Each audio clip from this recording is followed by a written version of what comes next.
Hello नमस्ते, मैं हूं आनंद और किस्सा कैंटीन के आज के एपिसोड में आपका बहुत बहुत स्वागत है। यहाँ आपको मिलेंगी हर तरह की कहानियाँ, कुछ खट्टी, कुछ मीठी, कुछ अटपटी और अनोखी सी, जिससे आपका दिन जिंदगी के हसीन रंगों से रंग जाए। अगर आपको मेरी कहानियाँ अच्छी लगें तो स्पॉटिफाई, Amazon म्यूजिक और एप्पल पॉडकास्ट पर फॉलो और सब्सक्राइब जरूर कीजिएगा। और हाँ, किस्सा कैंटीन @gmail.com पर अपना फीडबैक जरूर दीजिएगा। तो चलिए आज का किस्सा शुरू किया जाए। एपिसोड 7, छोटी सी जिंदगी। विनय साहू ने पिछले 25 सालों में एक भी लंबी छुट्टी नहीं ली थी। यहां यह गौर फरमाएं कि मैंने ये नहीं कहा कि विनय साहू एक भी छुट्टी नहीं लेते थे। छुट्टी वो लेते थे, पर लगातार 2-3 दिनों से ज्यादा उन्होंने कभी छुट्टी नहीं ली थी। रिश्तेदारों से रिश्ता कई बरसों पहले छूट गया था। शादी उन्होंने की नहीं थी और ये कहने में वो तकल्लुफ नहीं करते थे कि लोगों से मिलने जुलने से उनको सख्त नफरत था। वो शराब सिगरेट नहीं पीते थे, ना ही उन्हें खाने पीने में, अच्छे कपड़ों में कोई दिलचस्पी थी। सोमवार से शुक्रवार उनकी दैनिक रूटीन फिक्स थी। हर दिन 5 किलोमीटर के वॉक के बाद वो अपने घर के पास एक छोटे से उडुपी रेस्टोरेंट में आकर उपमा, इडली सांबार और फिल्टर कॉफी का नाश्ता करते और 9 बजे तक बॉम्बे पेपर बिल्स के हेडक्वार्टर्स में अपने डेस्क पर नजर आते। 25 साल से विनय बाबू ने वही नौकरी की थी। इस छोटे से दफ्तर में काम करने वाले लोग ऐसे थे जो अपने छोटी सी जिंदगी से मुतमईन थे। यह मानना बहुत मुश्किल है कि मुंबई जैसे बड़े, हमेशा दौड़ते हुए शहर में कुछ ऐसे भी लोग हो सकते हैं जिन्हें अपनी जिंदगी को आंखों के सामने से गुजरते हुए देखने में कोई हिचकिचाहट, कोई संकोच नहीं है। विनय बाबू ऐसे लोगों में से एक थे। सोमवार से शुक्रवार शाम 7 बजे दफ्तर से आने के बाद वो रेडियो लगाकर अखबार पढ़ते और 9 बजे दही खिचड़ी का डिनर करके सो जाते। लेकिन हर इंसान की जिंदगी में वो एक चीज होती है जिसे वो बाकी सब चीजों से ज्यादा पसंद करता है। विनय बाबू को हमेशा दुनिया देखने का शौक था। दूर देशों में बड़े बड़े शहर देखना, बोर्नियो के घने जंगलों में जाना, प्रशांत महासागर के बीचों बीच फिजी के छोटे द्वीप पर स्नॉर्कलिंग करना, अलास्का में आर्कटिक वृत्त के अंदर कैंपिंग करना, अफ्रीका के ओकावांगो डेल्टा में दुनिया के सबसे बड़े और हिंग्स प्राणियों के बीच चलना, ये सब विनय बाबू के सपने थे। और हर गुजरते साल के साथ ये सपने बस सपने ही रह गए। विनय ने ये मान लिया था कि भ्रमण के ये सपने शायद कभी सच्चाई में नहीं बदलेंगे। इसीलिए इस आस को पूरा करने के लिए वो हर तरह की ट्रैवल मैगजीन पढ़ा करते थे। हर शनिवार और रविवार को विनय घर पर बैठे बैठे उस हफ्ते रिलीज हुई कम से कम 3 या 4 ऐसे मैगजीन पढ़ते। उनके पास एक छोटी सी काली डायरी थी। अगर मैगजीन पढ़ते वक्त उनको कोई जगह मजेदार लगती तो वो उस जगह का नाम, उसका पता और उसके विषय में 1-2 अनोखी चीजें अपनी उस काली डायरी में नोट करके रखते। विनय साहब ने फ्लैट के छोटे से बालकनी में बांस से बनी एक इजी चेयर रखी थी। रविवार की शाम जब बंबई के लोग अपने दोस्तों, रिश्तेदारों के साथ मरीन ड्राइव, सी फेस और बैंडस्टैंड के सैर के लिए निकलते, विनय बाबू अपने बालकनी में बैठे बॉलीवुड के पुराने गाने सुनते और अपने सपनों में किसी और जगह की सैर करते। कहते हैं कि तखय्युल की जरूरत उन्हें होती है जिनसे इस दुनिया की सच्चाई सही नहीं जाती। पर विनय साहू अपने दिलो दिमाग को इस दुनिया में चल रहे अनगिनत दुख, पाप और नाइंसाफियों के बारे में सोचने ही नहीं देते थे। यह ख्याल उनके लिए खाक आलूदा जमानों पर बरसती झूमती घटाएं थी, एक छोटी सी जिंदगी में अनगिनत घाव पर एक बहुत बड़े पैमाने का मरहम। कभी वो अपने सपनों में केदारनाथ से आगे चोराबाली ताल तक ट्रैकिंग कर रहे होते, तो कभी त्रिपुरा की नीली वादियों में सनसेट देख रहे होते। कभी उनका ख्याल उन्हें अमेरिका ले जाता, तो कभी इंडोनेशिया के चमकते हुए बीच पर। जब रविवार की शाम ढलकर रात बन जाती, कॉलोनी में नीचे खेलते हुए बच्चों की किलकारियां और बेसब्री से कटती हुई जिंदगी की धुन धीमी हो जाती, तब विनय बाबू असलियत पर लौट आते।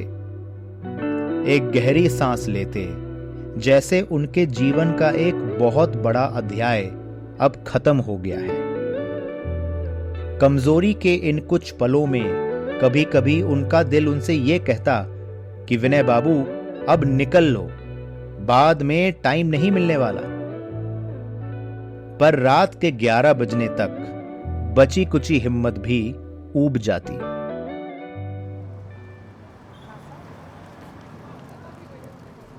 ऐसे ही किसी वीकेंड के बाद जनवरी के एक सोमवार को जैसे ही विनय बाबू अपने दफ्तर पहुंचे, ऑफिस बॉय आया और एक शरारत भरे मुस्कुराहट के साथ उसने कहा, साहू सर, प्रेसिडेंट ने बुलाया है, चलो मेरे साथ। अब गौर करने वाली बात यह है कि बॉम्बे पेपर मिल्स के प्रेसिडेंट साहब के पास विनय साहू जैसे आम कर्मचारियों के लिए वक्त नहीं था। प्रेसिडेंट से बुलावा आना कोई मामूली बात नहीं थी। इसका तो यह मतलब था कि विनय बाबू ने कुछ बहुत अच्छा कर दिया है, या फिर यह कि उनकी नौकरी खतरे में है। और विनय बाबू को पूरा यकीन था कि पिछले 25 सालों में उन्होंने कुछ भी बड़ा नहीं किया है। डरे डरे वो प्रेसिडेंट मखीजा के कमरे में गए। मिस्टर मखीजा ने विनय साहू की आपाद मस्तक निरीक्षण की और फिर अपने गंभीर आवाज में वो बोले, मिस्टर साहू, कितने साल हो गए आपको हमारे ऑफिस में? विनय साहू के गले और दिमाग दोनों ने मखीजा के ऑफिस के अंदर कदम रखने से पहले ही अपना इस्तीफा दे दिया था। वो कुछ बोलना चाहते थे, पर शब्द ना तो उनके दिमाग में ना ही उनके गले तक पहुंच रहे थे। मखीजा ने कुछ पल इंतजार किया और फिर बोल चले, देखिए, हमारे रिकॉर्ड से यह दिख रहा है कि पिछले 25 सालों में आपने बस 30 सिक लीव और 8 कैजुअल लीव लिए हैं। क्या ये सही है? विनय बाबू ऐसे सवालों के लिए तैयार नहीं थे, पर किसी तरह वो बोले, हाँ जी। कोई स्पेशल वजह? क्या आपको अपने काम से इतना लगाव है? मखीजा ने विनय बाबू के फाइल में वापस झांका। उनके चेहरे पर एक अजीब सी उलझन थी और वो बोले, पर आप तो फाइनेंस में सीनियर क्लर्क हैं ना, तो फिर अपने काम से इस ऑफिस से इतना लगाव? विनय साहू के पास अपनी सफाई देने के लिए कुछ नहीं था, तो वो चुप रहे। मखीजा बोल चले, आई सी, इस गलती को सुधारना पड़ेगा मिस्टर साहू। 25 सालों में आपके 370 से भी ज्यादा कैजुअल लीव इकट्ठा हो गए हैं। अब तक हमारी पॉलिसी यह थी कि रिटायरमेंट तक आप इसको कैश में बदल सकते हैं, पर हमने अब वो पॉलिसी चेंज कर दी है। कुछ सोच के मिस्टर मखीजा बोल चले, आपको 3 महीने का पेड कैजुअल लीव लेना पड़ेगा। इतने सारे पेंडिंग लीव्स हम एक्सेप्ट नहीं कर पाएंगे। We just can't support this. Vinay Babu को ऐसे खबर की बिल्कुल आशंका नहीं थी। वो बोले, 3 महीने की लीव? पर मैंने क्या किया है सर? आपने कुछ नहीं किया मिस्टर साहू, बस छुट्टियां बिल्कुल नहीं ली हैं। इसी की भरपाई हम अब कर रहे हैं। You have to take 3 months off. पर पर 3 महीने में करूंगा क्या सर? 3 महीने। Sorry mister Sahu, I cannot help you there. 3 महीने आप क्या करेंगे ये आपका मसला है। आप तीर्थ यात्रा चले जाइए, मुंबई की गर्मियों से दूर, या घर पर एसी लगा के सो जाइए। That is your call. Good day and good luck mister Sahu, please leave. अगले कुछ मिनटों में कुछ अजीब सी चीजें होने लगी। कैबिन में बिना किसी और के मौजूदगी के बावजूद ऑफिस बॉय ने विनय के मखीजा के कैबिन से निकलने से पहले ही पूरे दफ्तर में यह खबर फैला दिया कि साहू सर को जबरदस्ती छुट्टी दी जा रही है। कई लोग, जाने और अनजाने दोनों, आकर विनय बाबू को मुबारकबाद देने लगे। सेल्स के भुतोरिया मैडम ने उनसे हाथ मिलाया। एचआर टीम के सोधी जी ने बड़े जज्बे से उनको गले लगाया। यहां की महेश्वरी जी ने भी अपने पान और इलायची से धुले हुए लाल दांत विनय बाबू की तरफ खोल दिए। क्या खुशनसीब थे वो कि 3 महीने की छुट्टी बिन मांगे उनको मिल रही थी। पर विनय बाबू को इस खुशनसीबी से बहुत डर लग रहा था। उन्होंने अपनी पूरी छोटी सी जिंदगी को इस तरह समेट कर रखा था कि उसमें बिन बुलाए खुशखबरियों के लिए जगह नहीं थी। बस में बैठे बैठे मुंबई के घने ट्रैफिक को देखते हुए विनय बाबू ये सोचने लगे कि कहीं ये उनके हर रविवार के सपनों का असर तो नहीं। अगले कुछ दिन बड़े असमंजस से भरे थे। विनय बाबू ये तय नहीं कर पा रहे थे कि उन्हें करना क्या चाहिए। उन्होंने ये सोचा कि चलो रिश्तेदारों से मिलकर पुराने रिश्ते वापस जोड़े जाएं, पर जिन लोगों को उन्होंने जानबूझकर दूर रखा था उनसे मिलने की हिम्मत अब उनमें थी नहीं। किसी कॉफी शॉप पर बैठकर इस बारे में सोच विचार करना उन्हें सही लगा। घर के पास ही एक छोटा सा सैंडविच और कॉफी का दुकान था, जहां हर सुबह बहुत भीड़ लगती थी। विनय बाबू वहां कभी गए नहीं थे क्योंकि वहां हमेशा भीड़ रहती थी। पर आज विनय बाबू अंदर गए और उन्होंने अपने मनपसंद की फिल्टर कॉफी ऑर्डर की। कॉफी शॉप खाली था, सिवाय एक और आदमी के, जो विनय बाबू की तरह अकेले बैठे कॉफी और मस्का पाव खा रहे थे। जनवरी के महीने में मुंबई की तपती गर्मी कुछ दिनों की छुट्टी पर चली जाती है। आज मौसम अच्छा था। कॉफी शॉप के बाहर लगे पान सिगरेट की दुकान से पुराने गानों के मीठे धुन उड़कर कैफे के अंदर आ रहे थे। विनय बाबू के चेहरे पर एक छोटी सी मुस्कुराहट आई और उनकी आंखें उस अजनबी की आंखों से मिली। अजनबी ने विनय की मुस्कुराहट का जवाब मुस्कुराकर और हाथ हिलाकर दिया, और फिर कुछ सोचकर अपनी कॉफी और मस्का पाव का प्लेट लेकर विनय बाबू के टेबल पर आ गए। विनय बाबू चौंक गए। नए दोस्त बनाने का इरादा उनका बिल्कुल नहीं था। वो तो बस मन ही मन मुस्कुरा रहे थे। उन्हें क्या पता था कि अंदरूनी खुशी उनके चेहरे पर इस तरह खिल उठेगी। आप भी अकेले अकेले ऑफिस टाइम से पहले कॉफी पी रहे हैं, लगता है आज छुट्टी है, हाँ? अजनबी बोला। जी हाँ। आप कौन? विनय बाबू बोले। जी मैं भास्कर। यूं सोच लीजिए कि आप ही की तरह मैं भी छुट्टी पे हूं, पर कुछ दिनों से नहीं, पूरे 4 सालों से। मतलब? और इस तरह दोनों में बातचीत शुरू हो गई। अगले कुछ घंटों में विनय बाबू को यह पता चला कि मिस्टर भास्कर 4 साल पहले किसी ऑफिस में काम किया करते थे। उन्होंने भी शादी नहीं की थी और घर पर माँ बाप रिश्तेदार कोई नहीं थे। एक दिन उन्होंने सोचा कि इस जिल्लत भरी जिंदगी से छुट्टी लेनी चाहिए और इस्तीफा देकर देश विदेश घूमने निकल पड़े। पिछले 4 सालों में वो भारत में 20 स्टेट और यूरोप, अमेरिका, अफ्रीका मिलाकर 20 से भी ज्यादा देश घूम चुके थे। विनय और भास्कर ने यह तय किया कि वो अगले दिन फिर मिलेंगे, इसी जगह और इसी वक्त। इस तरह एक पूरा हफ्ता गुजर गया। एक दोस्ती बन गई उन दोनों में और उन्होंने भारत के दक्षिणी प्रांतों को साथ घूमने का प्रोग्राम बनाया। कोई नई जगह जाने से पहले भास्कर कोई प्लानिंग या रिसर्च नहीं किया करते थे, पर विनय के पास किसी भी जगह के बारे में ज्ञान का भंडार था। जो उनके पास नहीं था वो था इत्माद, आत्मविश्वास, और यही भास्कर दूर कर रहे थे।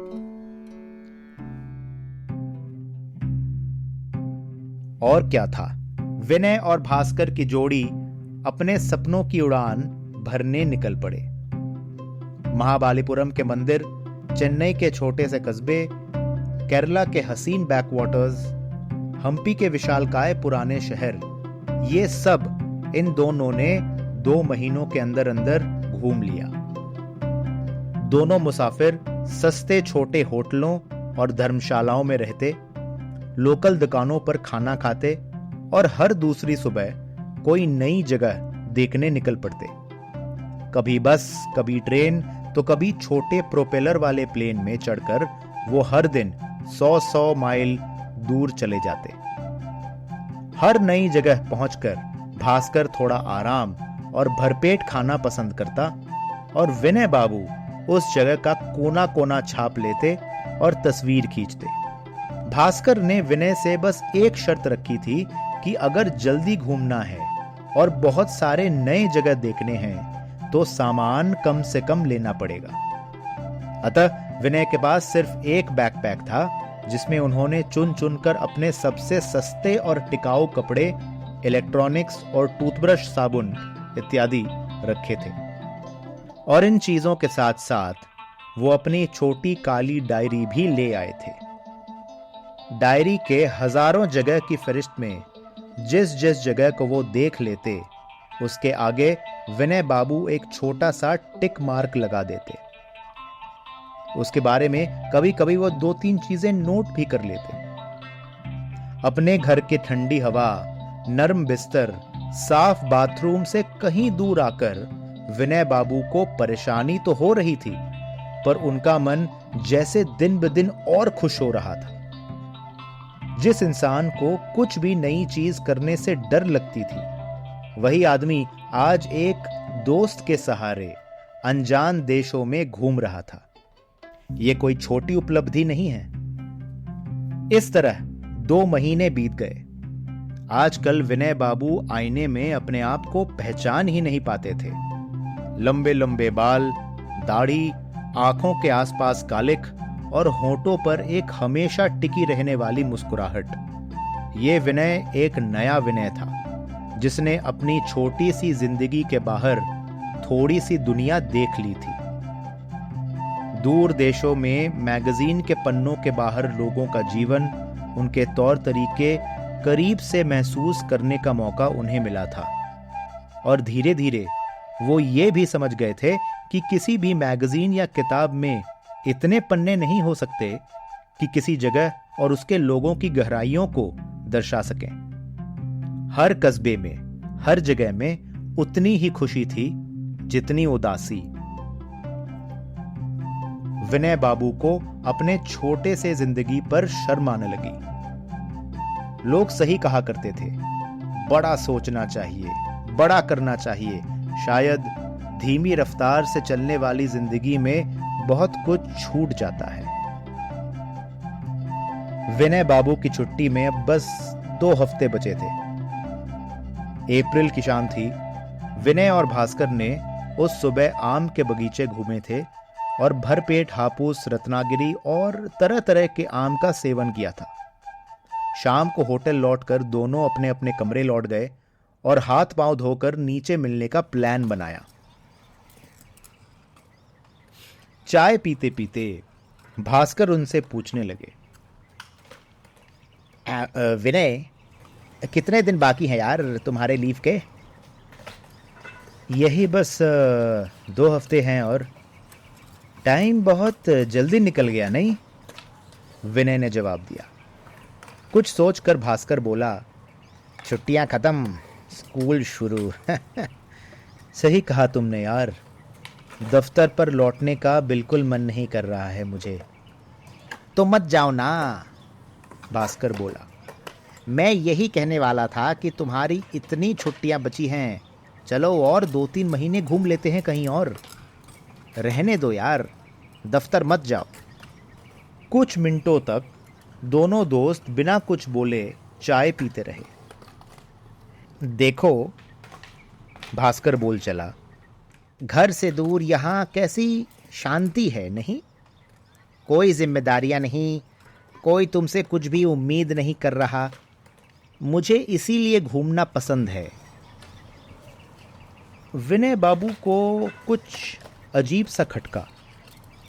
उसने बोला, सच, पर सोचो तो नई जगह देखने का मौका भी तो मिल रहा है। मुझे तो नई जगह ढूंढने में ज़्यादा मज़ा आता है। घूमने का मज़ा आखिर इसी में तो है। देखो, नए नए जगह पर जाकर आराम करना, लोकल खाना खाना, ये सब मुझे बहुत पसंद है। तुम तो मुझे जानते ही हो।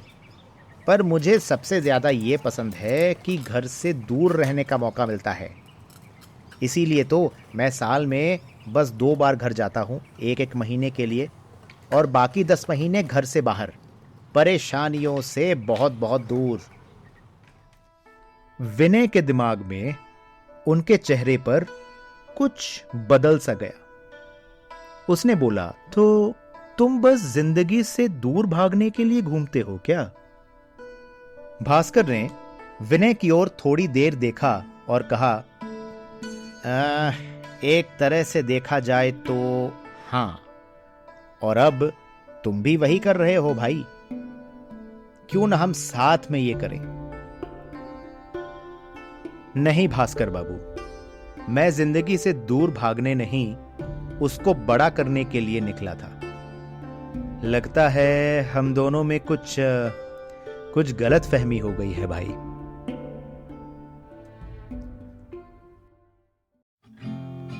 अगले सोमवार विनय बाबू अपनी पुरानी सफेद बुशर्ट, काली पैंट और काले लेदर के जूते पहनकर दफ्तर लौट आए। उन्होंने खुशी खुशी उनकी खींची हुई तस्वीरें अपने सहकर्मियों को दिखाया, लंच पर बैठे छोटे छोटे कहानियां सुनाई, पर भास्कर का उल्लेख उन्होंने बिल्कुल नहीं किया। विनय बाबू ने ये ठान लिया था कि हर साल वो 2 हफ्तों के लिए कहीं घूमने जाया करेंगे, अकेले। पर अभी के लिए वो लौट आए थे। उन्हें अपनी छोटी सी जिंदगी पसंद थी।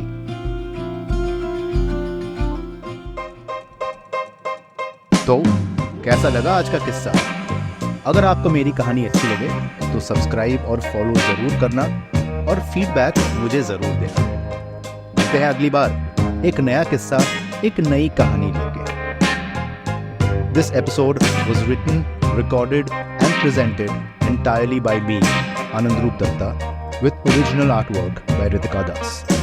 Please reach out to me on Instagram at Kissa Canteen Podcast. Thank you and see you next time.